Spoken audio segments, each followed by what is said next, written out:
The House of Mystery presents Inside Writing, the radio show where authors discuss their writing process in all genres. Today, speaking of fires, we got a hot author on today. And he's from Toronto, another Canadian. So this is a Kanakistan interview today. Oh, wow. Yeah. So, Mr. David Darlin, thank you for being here. Hi, guys. Hey, thank you for having me. I'm glad to be here. So, Dave, where did it all start for you? Well, my mom met my dad in 1957. And Wow. From there, it just took off, I guess. No, but I just wonder, okay, I always like going into kind of a history of someone. And now you've got 3 books out, I believe, right? On November 30th, my third book will be published, correct? Right. So you haven't been doing this your whole life. What made you change what you were doing in your life and actually go into the writing world? 3.5 years ago, I had an accident and ended up needing some surgery on my shoulder.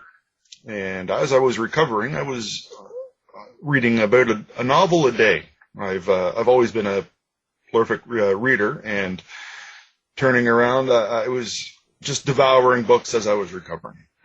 And then one day I read a book, and I'm not going to name the name or title. However, it was, I think, horrible. I couldn't get into it. I thought it was garbage, and I put it down. I didn't want to waste my time. And my words set my path. My words were, I could write a better book than this. And I had several more weeks off recovering, so I decided, hey, what else am I going to do? Let's do this. So that's how it all started. Well, that's interesting, but did you already have confidence enough in your writing itself? Absolutely no. Nothing to speak of, really. I had a grade 12 English class where we did creative writing. So that was several decades ago. And I was going to say, what was that, back in the 70s or something? We had a chisel in our work onto stone tablets back then. Yes. Well, no, but what I'm trying to get at is what was it that made you brave enough? What I always call this courage, because there's got to be a lot of courage in someone that spends their life doing, one or two things, or spending their life doing whatever career they're in. And even if they get into an accident or something stops them, and you're going to have to do something else, and you might really love reading, you might also love playing guitar, you might doing all these things, but you never went to be a rock star. So what is it that gave you the courage, or was there something that happened that made you think, okay, I could actually publish this. This is good enough? I grew up in Ajax, just east of Toronto in Ontario, and one of my buddies, a close friend, his name is Jonas Saul. He ended up moving out to British Columbia and traveling around. So we lost touch for a few years, about 10, 15 years. And then we discovered each other again on Facebook. And one of the few things I enjoy about that social media. And I turned around and I asked him what he's doing. And lo and behold, he's been writing. And he has written over 40 novels, screenplays. He's written short stories, standalone novels, and he's doing quite well.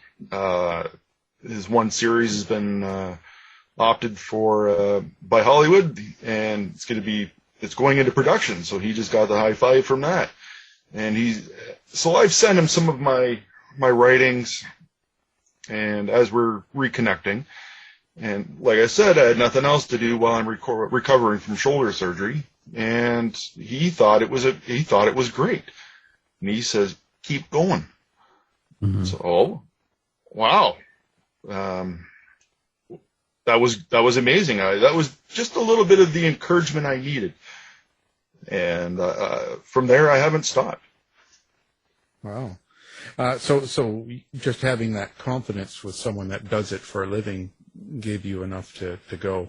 For sure. Did you actually go out to publishers and send them the first thing that you wrote, or did you just do it yourself? For sure.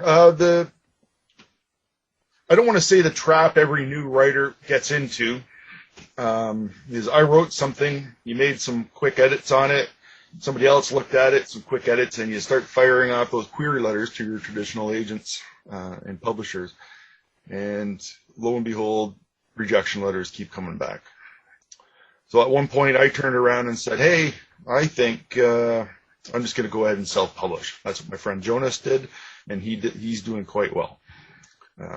So when I did do that, and then I had the initial burst of sales from friends and family and a few others.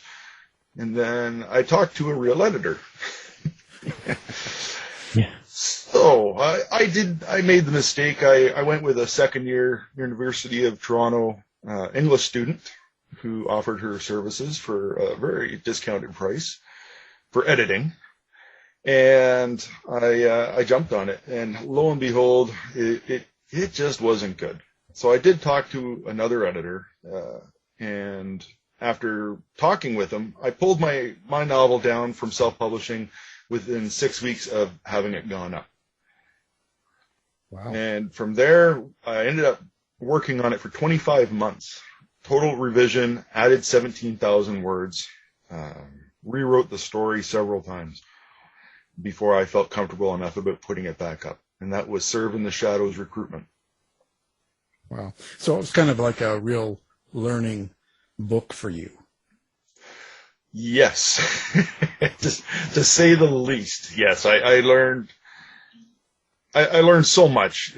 It's just, I know there's still so much more to learn. I'm more confident now, and I know how to prepare things better and work with an editor, a proofreader, line edits, you name it. Even the graphics designer now for my novels. And it's just a world of knowledge that I didn't really know back then.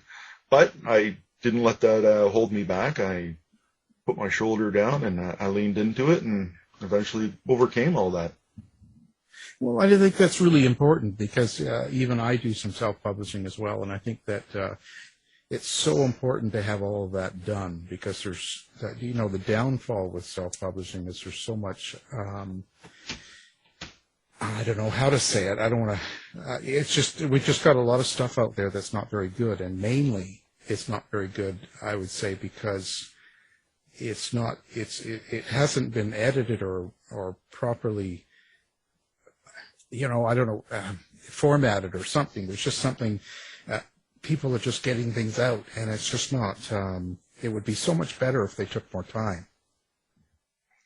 I've read some novels that you wouldn't know if it was self-published or traditionally published. They're just phenomenal novels. They ended up being self-published because the effort and the energy went into it to ramp up the production. And that's where I'm at now. Yeah. Well, it makes such a difference. I think that if you get a good editor or a good proofreader or both, and line editors, and you have all that stuff, they're just making the book better, right? So people have to realize that. But that's kind of my say. So now you're working. This is book 2 of a series, the Noah Hunter series. Who is Noah Hunter? Noah Hunter is a small town cop. I went the route of Stephen King and created my own small town. Instead of in Maine, I'm using Wyoming. And the town's name is Arrow Point. And it's, if people need to know where it is, it's roughly about 22 miles west of Casper, near the capital, Cheyenne. So, and from there, the small town needed a small police force, and that small police force had a sergeant named Noah Hunter. But, I have to say, when you have Noah Hunter, how do you get into that character's head? Or let's talk about your character. Is this someone that you've met before, you've seen? Is it kind of you in a place that you'd like to be? Where does this character come from? I wanted a character that was your average person doing an average job. He's nothing special. He's not a CIA operative with the whole government behind him with all their resources. He's not an army personnel. He's just a police force officer. He's a sergeant. So, however, he has one determination that I am envious of, and that's one character that I'm envious of, and it's his determination. So he doesn't let the situation get a hold of him. He controls the situation, and he gets involved, and he makes the decisions, even if it harms or threatens his own well-being. He'll jump in. And as to where that came from exactly, I've after 17 years in the Canadian Forces, I was a reservist. I've met many guys like that.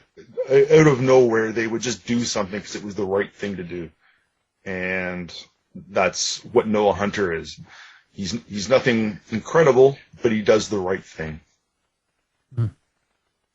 Wow. So does that end up being kind of the, how do you say, subtext or the underlying story in your book with Noah Hunter series? Correct. Yeah, definitely for the first book, he goes through some challenges, to say the least, and surprises, and he's determined to see it through to the end because it's the right thing to do, as well as he makes the right calls at the right time. My first book's title is The Tipping Point. So at a certain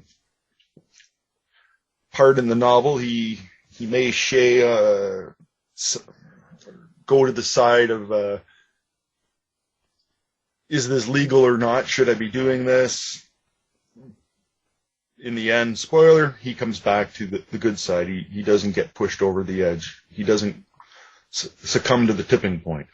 So he does the right thing, and that's, I think, just your average hero, kind of, whether it's a soldier, a police officer, an EMT, they do the right thing. And that's what I find fascinating. So is your time as a reservist in the forces, does that color the content that you're interested in writing about?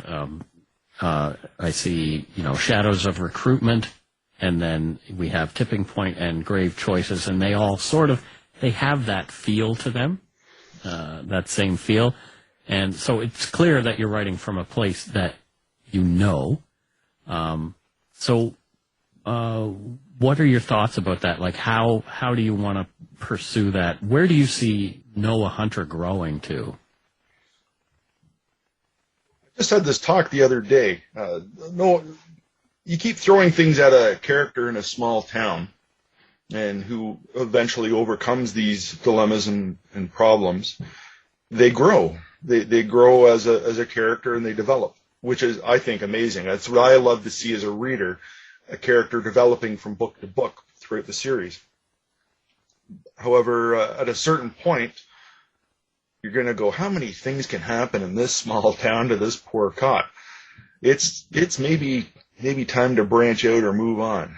And I'm almost done writing book 3, and book 4 is going to be centered in and around that same town as well. However, book 5, I think it might be time for him to spread his wings just a little bit and work with maybe a law enforcement agency outside of Wyoming. Why don't you send him to New York and he could become a go-go dancer? Yeah, well, there might be crime involved in that. I'm sure. I don't know. I'm sure. If you've ever seen some of the go-go dancers, you know there's a crime. Well, but I still get this feeling that, okay, so we've got a character that you're focused on. How do you feel about your character? And I ask this, I'm not trying to be too weird, but quite a few of the fiction writer guests I've had will describe their characters like they are their children or their family or they have a description and they have a feeling about their characters. Is it that way for you, or are you totally detached from them? There's a series of main characters that I've grown attached to for sure. Although a lot of people will just kill off some characters I think personally for a shock value, but it might not be. The Noah Hunter character I found does grow on me. And there's been many times where it's not writer's block, but I was stuck. I'm sitting there writing and I'm trying to figure out, Jesus, well, he could do this, or this could happen, or this could happen. And then I sit back and I actually thought about it once and I go, well, that's what I would do. What would Noah Hunter do? By this time, I'm wrapping up book 3 and he's pretty established. He's got his boundaries set. He's got his moral code. He's got his determinations focused. And what would he do? And I go, well, I think he comes back down to solid police work and nose to the ground, so to speak, and follow the clues and follow the information. So, and that's helped me out of, well, I think 3 now situations where I was kind of waffling on where to go with the next part of my story. So that part I really enjoyed. So I get a feeling you're not really outlined. Like some writers like to have it outlined and then they fill in the details. And it sounds like you're kind of more doing it as you go. I'm not going to lie. I have tried the outlining. For my first novel, I wrote 22,000 words on how each chapter is going to go. And then by the 4th chapter, it had taken a left turn so quick, and it was good material. And I'm like, I can't stop it from doing this now. And I have to go with this. And all that other work I have didn't amount to anything. And I've tried that a couple times.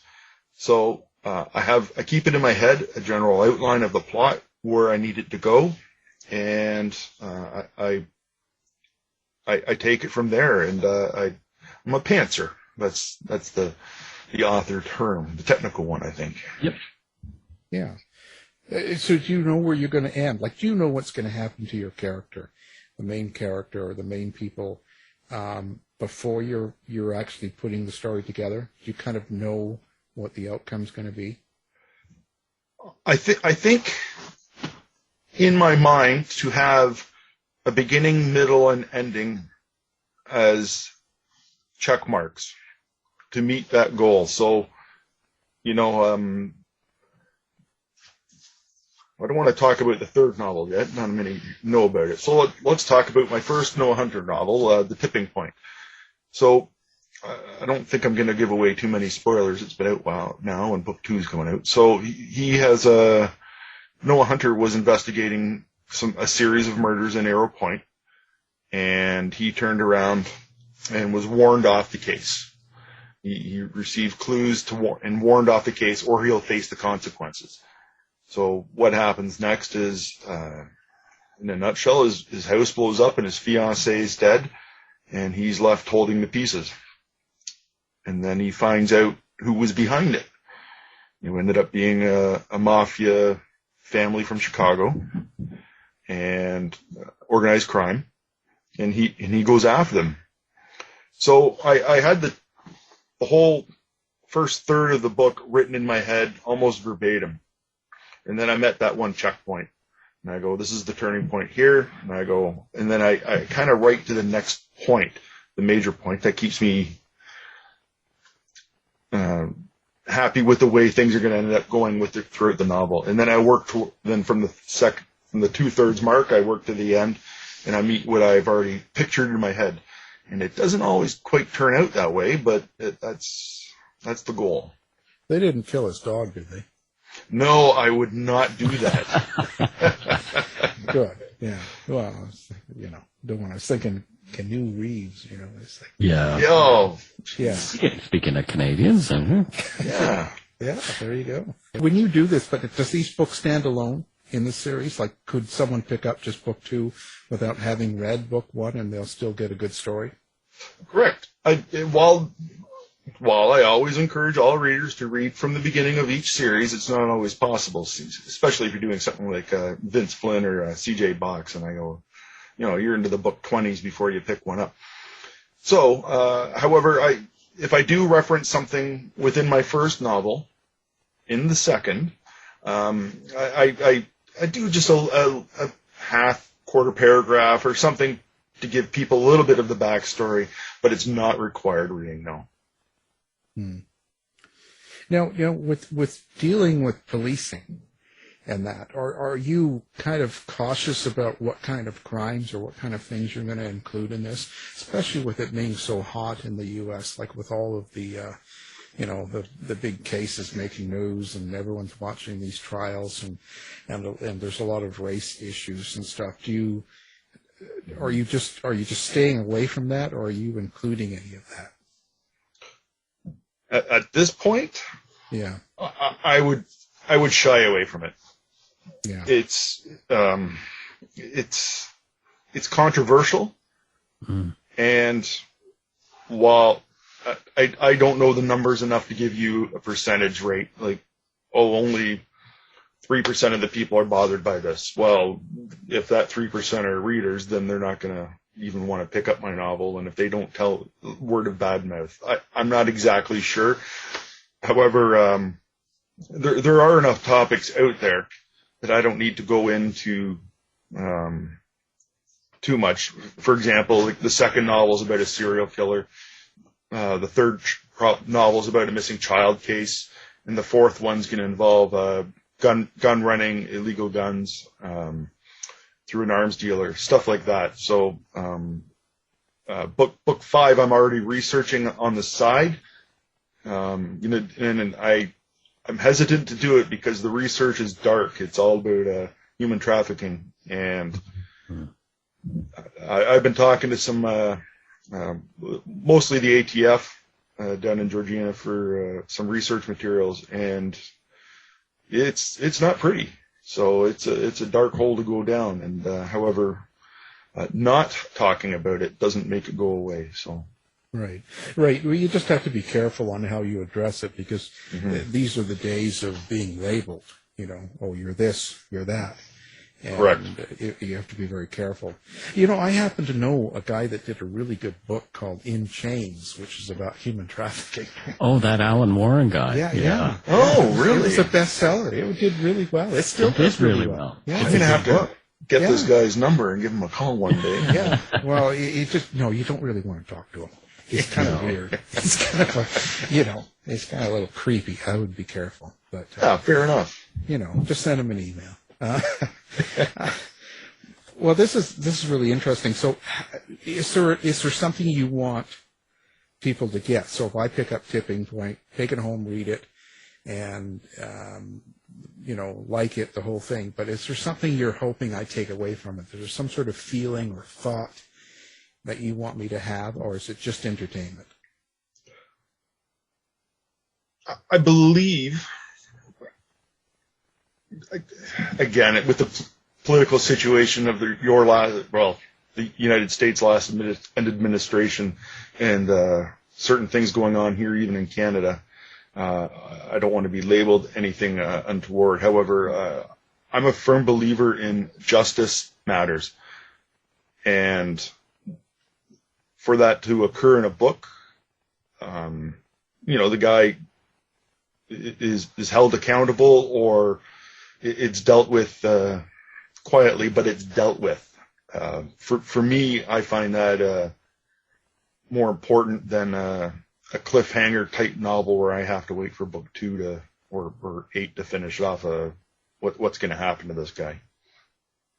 Well, and I think that's important. For me, I think there's a lot of people that feel the justice system in both countries and the UK even at times doesn't always serve well in the people's minds. They feel like, well, that isn't enough. How come this guy got 10 years for selling pot, and then this guy murdered someone and he's out in 3?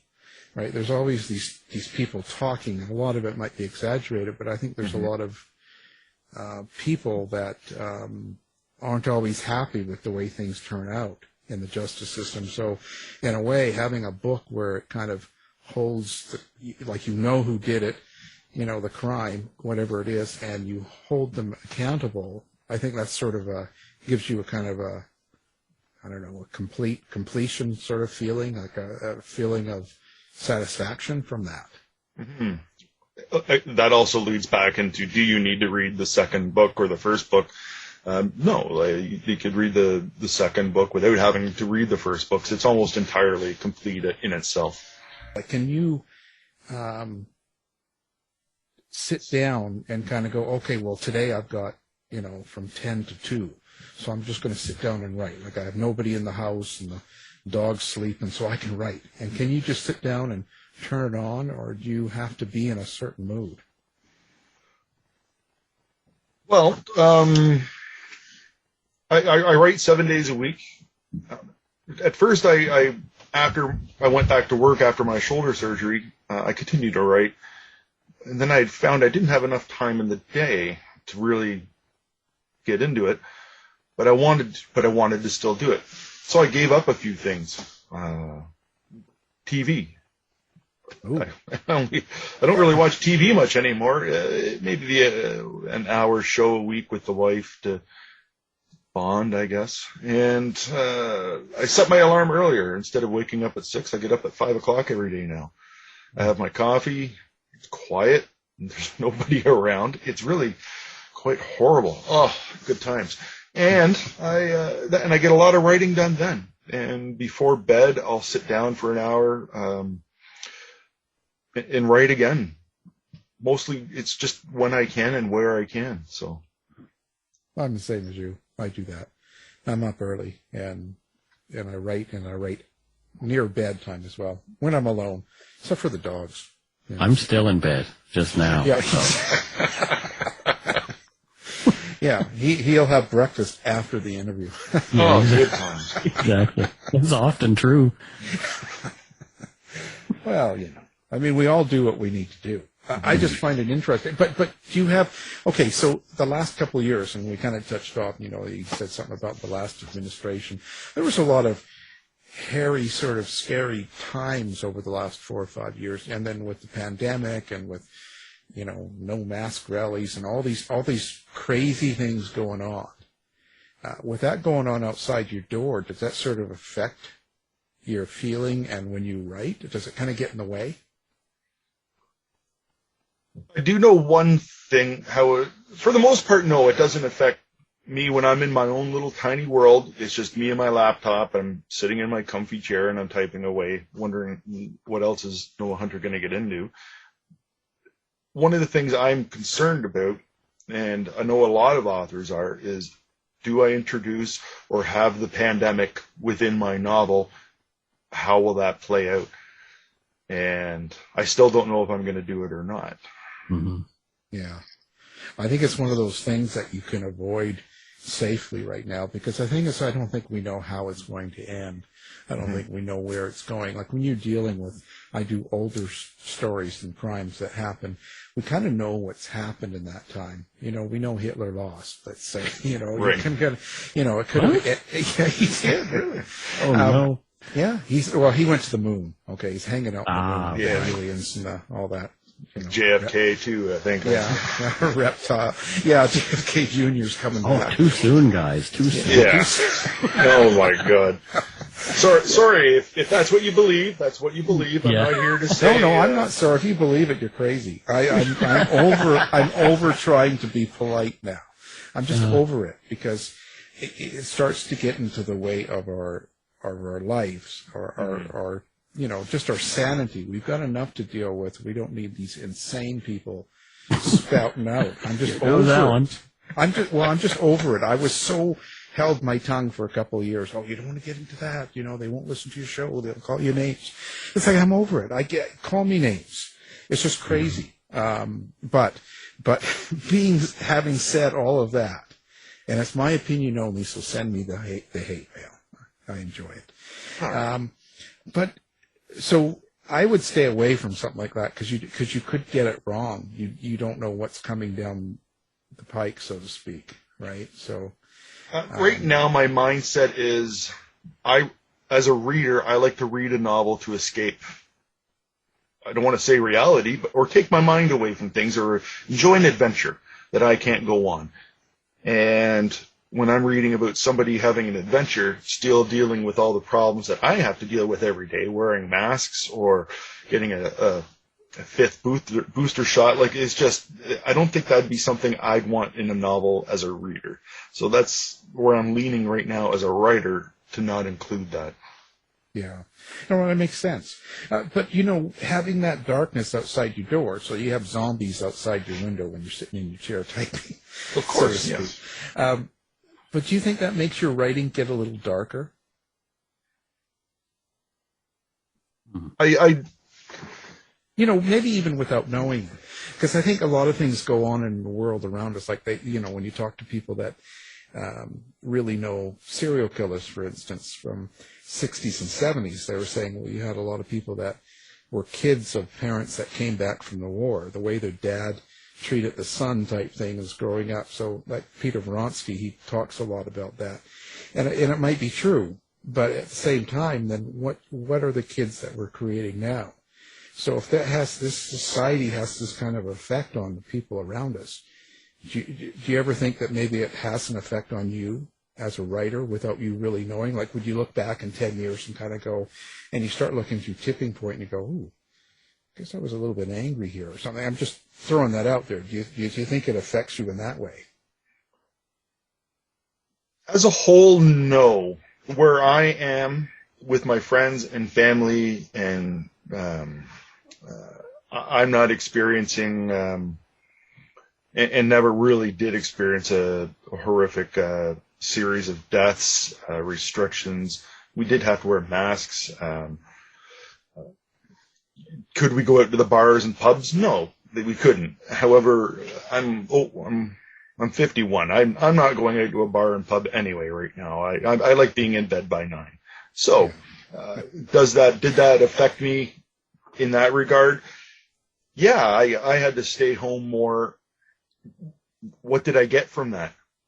For me, it gave me more time to write, and I'm certainly taking advantage of it. I wrote 4 novels last year, and I'm on track for 3 next year. So, well, things are looking up. I mean, they freed Brittany. Yeah, well, you can't go wrong with that. I mean, hey, things are looking up. Things are getting better. Poor girl. Yeah, the poor girl. Well, yeah, so, hey. So do you ever think that you're going to go, when you say you'll kind of touch off on maybe some other things, you don't want to stick in the same small town? And I get that. There was a show I was on Netflix or somebody that I watched, and it was a small town sheriff, and his few people, and the same thing, after so many things happen, you start to think, boy, that's a pretty bad town for only 150 people. Yeah. But do you ever think you're going to get out of this kind of crime policing sort of justice concept and maybe write something different, like maybe like a romance like Mike does there?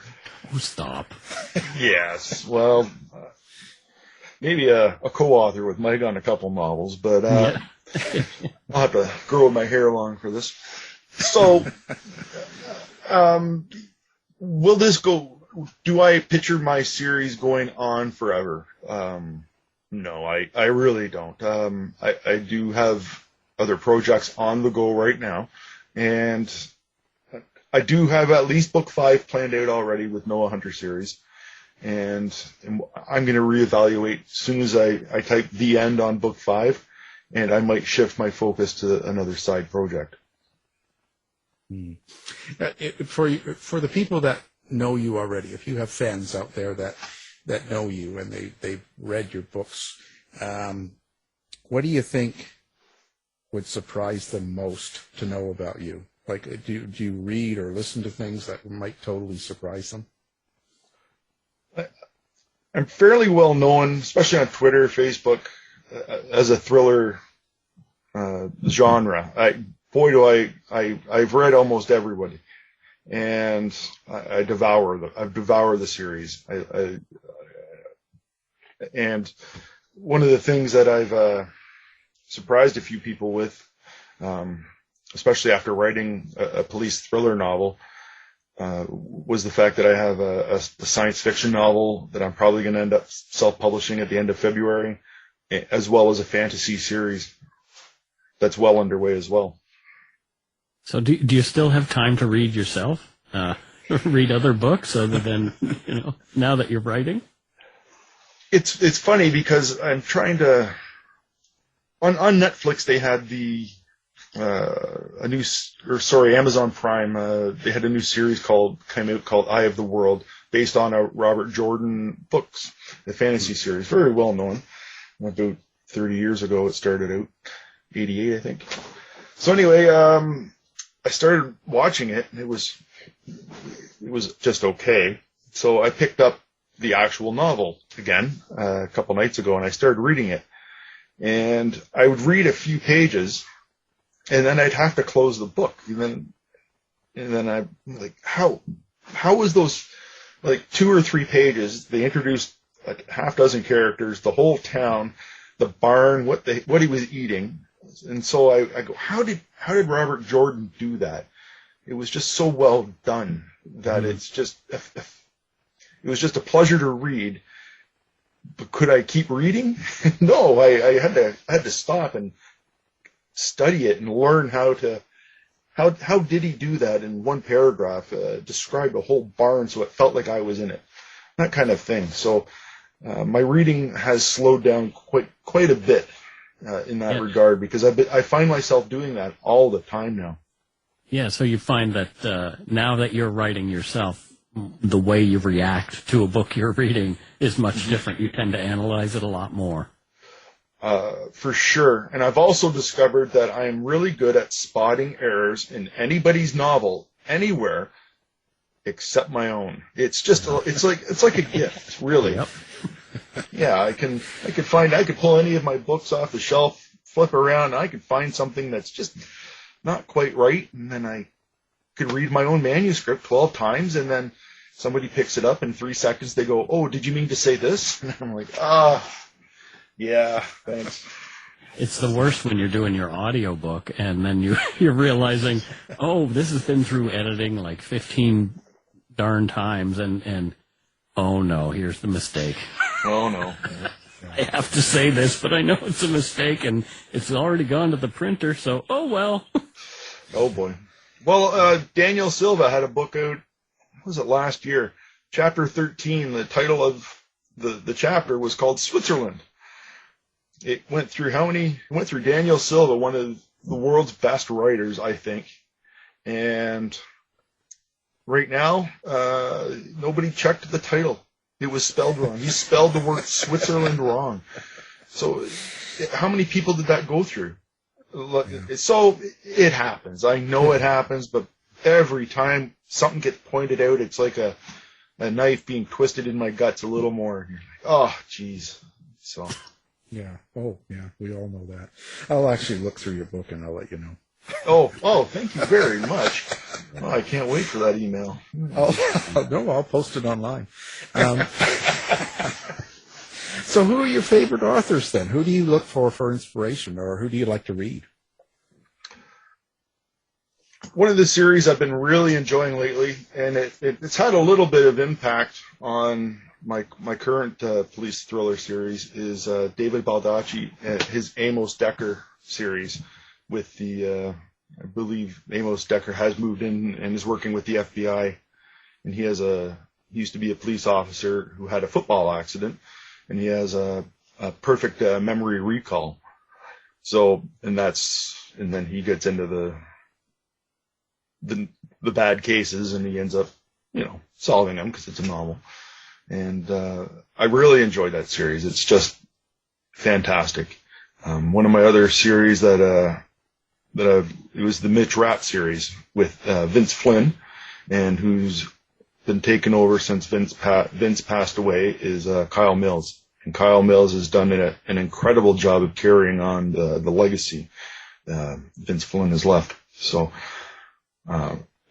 from other novels like that coming out that I've been devouring is Jack Carr. I love Nick Petrie. His Peter Ash series is one of my favorites I've ever read.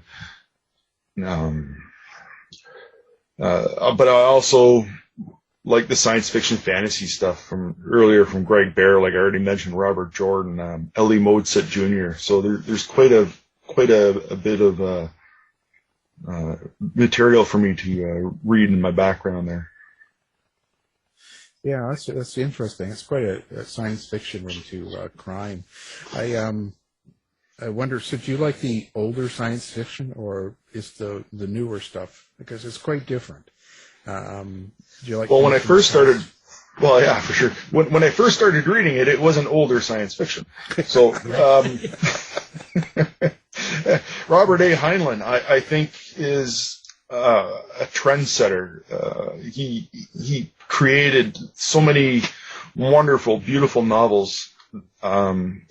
Same with Dean Foster, Alan Dean Foster. Sorry. Mm-hmm.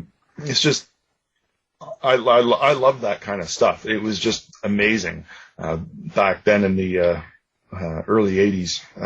That's what I was right into. So as to like Greg Bear, Ender's Game, stuff like that, it's just also good. It seems to be I don't want to say a dying genre. However, it's not as I'm trying to think of how to say this properly here. It just doesn't seem to be getting the attention that it used to. So yeah, but these things come and go, and I think it's the science fiction's got, with the fantasy and all the different subgenres of it. It's just kind of it's almost crazy. I can't keep up with how many different types and hard science fiction and fantasy and young fantasy and urban, and it's like I'm getting a lot of names, and it's just like it's hard for me to decide which is whatever happened to the old Voyage to the Bottom of the Sea. Yeah. Yeah, I had to look up what steampunk meant. Oh yeah, that was like seriously, guys? Come on, it's just science fiction. Science fiction. Move on. I had that yesterday, and he was a steampunk, and it's like, what? What is steampunk? What do you mean? Yeah, it sounds like a band from the '80s. yeah, I'm good with that. Yeah. Well, one of the things I really like to do is write in the thriller genre. However, one of the other side projects I have is a fantasy series. I'm talking magic, swinging the swords, all that good stuff. However, I found I'm having difficulty writing in the same capacity as Tolkien or Robert Jordan or any of those. So I'm writing the fantasy series as if it's a thriller, a modern thriller with, shortened chapters, more action, descriptive action, more tense. So it'll entice the reader, bring him in, instead of 5 pages describing the meal this guy had as he's getting on his horse. I'm getting right into the action of it. So then I think I'm hoping I'm putting a really good new twist on it, on an older genre. Well, yeah. You just say you're doing a new type, and if people don't like it, you can say you're ahead of your time. But when you get into fantasy and science fiction, I always like to find out from writers like that, are you using old rules or standard rules, or where do you get your rules from? And I mean that in the sense of, let's say, magic, werewolves, vampires, like all these different mythical kind of creatures and stuff. There's certain rules that have been applied to them. They can't go out in the daylight, the cross, all these sort of, and even with magic, do you sort of absorb what's already sort of said about magic, for instance, like you said that, or do you kind of create your own right from scratch? I found the fantasy series that I'm currently writing, I'm halfway through book 2 right now, is based around the magic in this realm is based off gems. Some of these gems have certain properties and others grant some abilities to a select few. And has that been done before? You know what? It may have. I can't recall. So it's new to me what I'm creating. However, I do know if you give 5 authors a detailed subject list of how you're going to write a novel, and you'll get 5 different results. Mm-hmm. So that's what I'm trying to, or what I'm hoping will be achieved through that. As for, the rules set by vampires and whatnot, well, maybe he's an atheist. The cross doesn't work on him. Exactly. I like that. Sure, why not? I can go with that. Sure. I'm for that. There you go. I'd like to see that. Well, the good part is it's my world, whether it's a police thriller novel or a science fiction or a time travel novel coming out in February.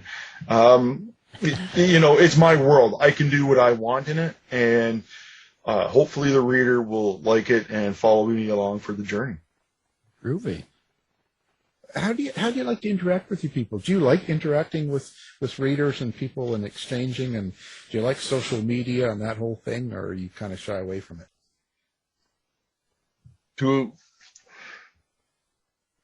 I'll take it in 2 parts. Do I like interacting with my reader? Yes. Oh my God. Sometimes the feedback is what you need to get through a day and to sit your butt down in the chair and write again, to keep going. It's your motivation.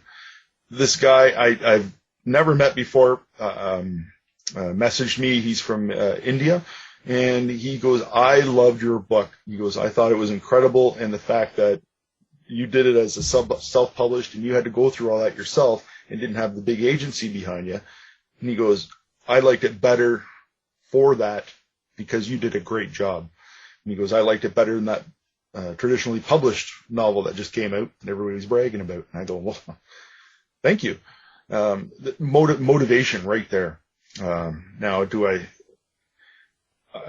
I'm at the point where, get off my lawn. I'm getting older, and I'm really not a big fan of the social media. However, it is essential, I believe, right now for any business, interaction, networking. And in that regard, I follow it and I do it as part of your day. If not, 2 weeks later, it'll be like, Dave Darling, who? Wow. Yeah.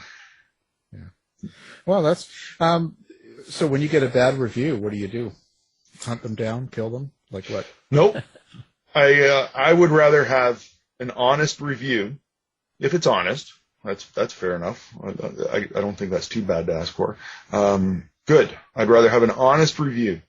And if you didn't feel it was good, let me know why. Why didn't you feel it was good? Or justify your review.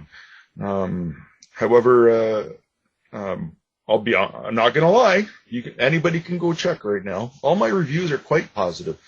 In fact, my lowest review was a 3-star, which I'm like, wow, that's great. So another motivational factor that keeps me wanting to write. Well, we'll get that changed. Yeah, well, thanks. I already knew you guys were going to say that, and I felt stupid for continuing on, but I walk into that one. What was I going to do, What can you do? Well, Mr. Dave, what is your website, or how do you like people to get a hold of you? The easiest thing to remember is daviddarlingbooks.com. From there, you'll find my email address, my Facebook, Twitter, maybe my Instagram page, something like that, and you could always find me there. You need to be on TikTok next. I didn't think I was ever going to do it. My wife said, people are selling books through TikTok. And I go, no, are you serious? So, yeah, I joined TikTok as well, and actually I had a few sales, so I was kind of pleased with that. It's going well. Well, great. Now, the book we're talking about, you've got the new book coming out here on November 30th here, which when this airs, it'll just be yesterday. So it's called Grave Choices, and it's part 2, or book 2, I should say, of the Noah Hunter series. And book 1 is already out. You should get it. the tipping point, and these are must-buy books for the thriller suspense fan. So our guest is the author of these books, Mr. David Darling. Thank you for being here. No problem. Thank you, Alan, and thank you, Mike, for having me and putting up with me. It was just an almost pleasure. Almost. Get the latest news and opinions from Eric Shapiro from the House of Mystery website in the Shapiro Report. To find out more about our show, guests, or to listen to past shows from our archive, please go to www.houseofmysteryradio.com. Show's over for now. Was it as good for you as it was for me? Well, good night. This has been a production of Something Weird Media.